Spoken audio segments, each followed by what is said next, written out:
இந்த துறைக்கு அப்பவே ஸ்லிப்பர் ஷாட் கொடுக்கலாம் தான் பார்த்தேன். ஆனா இதுகளுக்கெல்லாம் ரிப்ளை வீடியோ போடுறது தான் நமக்கு முக்கியமா. கரூர்ல சிஎம் விஜய் அண்ணா கரூர் மக்களை பார்க்க போயிருக்காரு. அங்க என்னெல்லாம் நல்ல விஷயம் நடக்குது அப்படிங்கறத நமக்கு முக்கியமா பட்டுச்சு.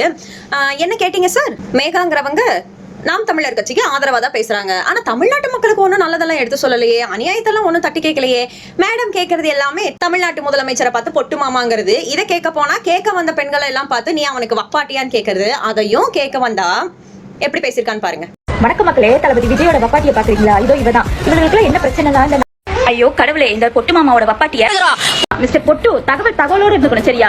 கேவலம் ஒரு நடிகரை பாக்குறதுக்காக கொச்சு கொழுப்பு தாங்க முடியாம அந்த ஏங்க மிஸ்டர் தினேஷ் அவர்களே, உங்களுக்கு கண்ணு காது மூக்கு எல்லாமே நல்லா தான் வேலை செய்யுதா இல்ல ஏதாவது குறை இருக்கா? எப்படியா அந்த லேடியோட அந்த அசிங்கமான வீடியோஸ் எல்லாம் பார்த்துமே எப்படிதான் இப்படி எல்லாம் வீடியோ போட முடியுது? இல்ல எந்த கட்சிக்காரங்களா வேணாலும் இருக்கட்டும், நாங்க அவதூறு பரப்புறோம்னாலே இருக்கட்டும், நீ இந்த மாதிரி தமிழ்நாட்டு முதலமைச்சரை பார்த்தா அசிங்கமா பேசும்போது உன்கிட்ட பம்பிட்டெல்லாம் பேச முடியாது சரியா? நீ எப்படி எங்களுக்கு மரியாதை கொடுக்குறியோ சரி ஓகே, நீ எங்க அண்ணனை பார்த்து பொட்டு மாமா அப்படின்னு சொல்றியே, என்டிகே காரங்களுக்கும் சொல்றேன், டிஎம்கே காரங்களுக்கும் சொல்றேன். இப்ப அவனுங்களும் பொட்டு மாமா அப்படின்னு தான் கூப்பிடுறாங்க. உங்க ஐயாக்கள் எல்லாம் பார்த்து சாமான் மாமா, ஊழல் மாமா இப்படி எல்லாம் நாங்க சொன்னா ஒத்துக்குவீங்களா? இப்படி யாராச்சும் சொல்லியிருக்காங்களா என்ன? சரி காமெண்ட்ஸ்ல எல்லாருமே சொல்றாங்க, நீ காமெண்ட்ஸ்ல பண்ணு. அந்த பொம்பளை ரொம்ப ஒழுக்கமான பொம்பளை எல்லாம் கிடையாது, அவதூறுக்கு பேர் போன ஒரு பொம்பளை தான் அது. அதோட வீடியோ இன்கேஸ் நீங்க பார்க்காம தான் போட்டீங்க அப்படின்னா தயவு செஞ்சு பார்த்துட்டு போடுங்க சரியா?